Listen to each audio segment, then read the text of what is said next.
Dementia क्या होता है? स्वागत है। इन फिल्मों से आपको डिमेंशिया के बारे में अधिक जानने में मदद मिलेगी। यह आपको कुछ व्यवहारिक सुझाव देगी कि डिमेंशिया से ग्रस्त व्यक्ति कैसे बेहतर जीवन बिता सकता है। आइए समस्याओं को समझते हैं।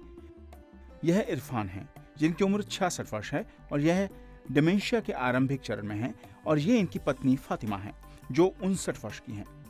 यह पहली फिल्म बताती है कि डिमेंशिया क्या है और यह लोगों को कैसे प्रभावित करता है। डिमेंशिया क्या है? डिमेंशिया शब्द का इस्तेमाल मस्तिष्क के क्षतिग्रस्त होने या बीमारी से प्रभावित होने के कारण होने वाली कई अलग अलग स्थितियों के लिए होता है। यह लोगों को अलग अलग ढंग से प्रभावित कर सकता है, लेकिन इसके सामान्य लक्षण हैं स्मृति लोप या याददाश्त खोना, अपनी बात समझा पाने में कठिनाई और उलझन, जिसके बारे में हम आगे चर्चा करेंगे। डिमेंशिया अनेक प्रकार का होता है। सर्वाधिक प्रचलित डिमेंशिया अल्जाइमर रोग है और इसके बाद दूसरा सबसे ज्यादा होने वाला वास्कुलर डिमेंशिया है। आप अपने चिकित्सक या नर्स से बात करके या स्थानीय अल्जाइमर सोसाइटी से संपर्क करके इन विशिष्ट प्रकार के डिमेंशिया के बारे में अधिक जानकारी प्राप्त कर सकते हैं। आप हमसे मिल सकते हैं या हमें मुलाकात के लिए घर पर बुला सकते हैं। यह जानना जरूरी है कि डिमेंशिया बढ़ती उम्र का सामान्य हिस्सा नहीं है, जैसा कि लोग आमतौर पर सोचते हैं। यह एक शारीरिक रोग है जो मस्तिष्क में बदलाव आने के कारण होता है। डिमेंशिया किसी को भी हो सकता है। यह दुनिया भर की सभी नस्लों के स्त्री पुरुषों को हो सकता है। उदाहरण के लिए यूके में 8 लाख से अधिक लोगों को डिमेंशिया है और भारत में लगभग 37 लाख लोग इससे ग्रस्त हैं। फिलहाल वैज्ञानिकों को सटीक जानकारी नहीं है कि क्यों कुछ लोगों को डिमेंशिया होता है जबकि दूसरों को नहीं। माना जाता है कि बढ़ती उम्र, जीन, स्वास्थ्य और जीवन शैली सभी की इसमें भूमिका होती है। माना जाता है कि उच्च रक्तचाप और डायबिटीज आदि से इसके होने का खतरा बढ़ जाता है। वास्कुलर डिमेंशिया आघात या एक के बाद एक अल्प आघातों से हो सकता है। इससे मस्तिष्क तक खून का प्रवाह रुक सकता है या मस्तिष्क की छोटी रक्तवाहिकाएं फट सकती हैं। इन दोनों से ही मस्तिष्क की कोशिकाओं को नुकसान पहुंचता है। डिमेंशिया एक बढ़ने वाला रोग होता है, यानी यह समय के साथ अधिक बदतर होता जाता है। फिर भी डिमेंशिया ग्रस्त अनेक लोग सक्रिय और भरपूर जीवन जीते हैं। हम इसके साथ जीवन बिताने या भविष्य में इससे ग्रस्त हो सकने वाले लोगों की सहायता के व्यवहारिक तरीकों पर अधिक चर्चा करेंगे। लोग डिमेंशिया से कैसे प्रभावित होते हैं, इसके कुछ उदाहरण इस प्रकार हैं। स्मृति लोप या याददाश्त खोना। डिमेंशिया अक्सर मस्तिष्क के उन भागों को प्रभावित करता है जहां स्मृति भंडारित होती है। यदि हम अपने स्मृति बैंक की कल्पना 2 बुक केस के रूप में करें तो इससे मदद मिलेगी। पहली हमारी तथ्यपरक स्मृतियों के लिए, जिनमें तार्किक सूचना और तर्क वितर्क क्षमता शामिल होती है। दूसरी हमारी संवेदनाओं और भावना आधारित स्मृतियों के लिए। हम अपने हर एक अनुभव को इन 2 प्रकार की स्मृतियों से जोड़ सकते हैं। किसी को डिमेंशिया होता है तो सबसे पहले तथ्यात्मक स्मृतियों को भंडारित करने वाला मस्तिष्क का भाग क्षतिग्रस्त होता है। हम इसे बुक केस के डगमगाने के रूप में समझ सकते हैं। आरंभ में जब क्षति बहुत अधिक नहीं होती है तब जानकारी तो वहां रहती है, लेकिन उसे ढूंढने में अधिक समय लग सकता है और नाम, तिथियां, समय जैसी चीजों में उलझन हो सकती है। अक्सर हालिया या जो स्मृतियां पहले बुक केस के ऊपरी खाने में रखी होती हैं, पहले खत्म होती हैं, जिससे उस व्यक्ति की सबसे दृढ़ स्मृतियां कई वर्ष पहले की हो जाती हैं। इसका मतलब यह है कि वे स्वयं को अपने मौजूदा उम्र से काफी छोटा समझ सकते हैं और उन्हें अब आसपास मौजूद लोगों को पहचानने में कठिनाई होती है। भावनात्मक स्मृतियां, इसकी तुलना दूसरे बुक केस के रूप में की गई है जो लंबे समय तक टिका रह सकता है। डिमेंशिया पीड़ित लोग तब इस भावनात्मक स्मृतियों की मदद से दुनिया को समझते हैं। उदाहरण के लिए डिमेंशिया का रोगी भले ही किसी को पहचान नहीं पाए, लेकिन यह जानता है कि वो उसके बारे में कैसा महसूस करता है।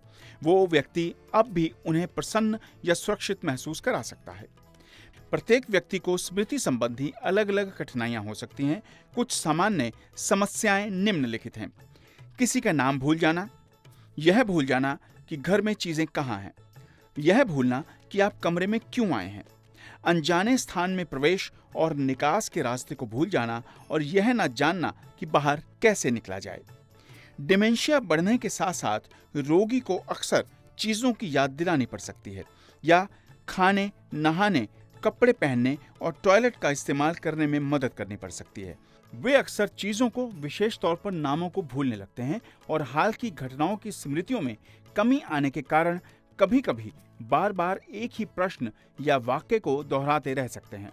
वे लोगों को नहीं भी पहचान पाते या उन्हें कोई और समझ सकते हैं। अक्सर संवाद।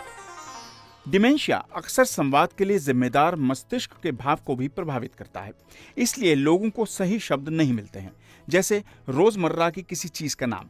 लोगों को यह व्यक्त करने में मुश्किल हो सकती है कि वे कैसा महसूस कर रहे हैं और ऐसी चीजें कह सकते हैं जिसका कोई अर्थ नहीं हो। अन्य समस्याओं में बातचीत या टीवी कार्यक्रम के प्लॉट को दोहराना हो सकता है।